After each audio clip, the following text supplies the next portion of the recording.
So today we'll be talking about the anatomy of the second cervical vertebra. This is the second cervical vertebra, and the name of the second cervical vertebra is axis. So why it is called axis? Because this is the odontoid process of dens. So this odontoid process of dens, it acts as a pivot around which the atlas, the first cervical vertebra, rotates. So this is why it is called the axis vertebra. So it's the main features of this vertebra is the odontoid process of dens, and also the weight-bearing superior articular facet and the buffet spine, and there is foramina transversarium in the transverse process. This odontoid process of dens, it is separated from the transverse ligament of atlas by a bursa, and like you can see it, like the transverse ligament, we'll see here, and it would be separated by a bursa, and it is attached to the lateral margin of the foramen magnum, like this way, like lateral margin of the foramen magnum, by the alar ligament, and it is attached to the anterior margin of the foramen magnum by the apical ligament, like this.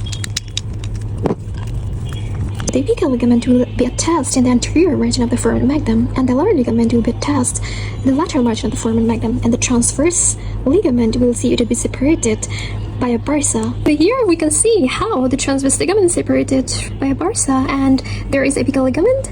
It is attached to the anterior margin of the foramen magnum, and this is the alar ligament.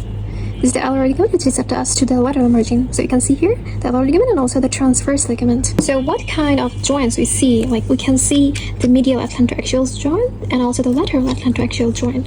So the medial atlantoaxial joint, median facet of the atlas, it articulates with the odontoid process of dens, and it forms the medial atlantoaxial joint, and we can see the rotation here. The movement is rotation. The muscle involving the movement of the rotation is the splenius capitis of one side and the sternocleidomastoid of another side.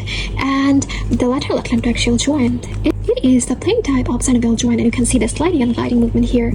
So we can see the superior articular facet of the axis, it articulates with the inferior articular facet of the atlas and forms the lateral atlantoaxial joint.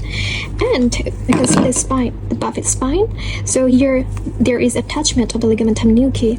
So what happens when a person dies from the hanging? So we can see that like there is a transverse ligament which is separated by bursa. So in case of hanging, we can see the rupture of the transverse ligament. So when the transverse ligament is ruptured, so what happens is the odontoid process goes backward, and there is fracture of odontoid process which compresses the middle oblongata. So when it compresses the middle oblongata, so there is separation of the respiratory center. So that separation, it causes the instant death of the person.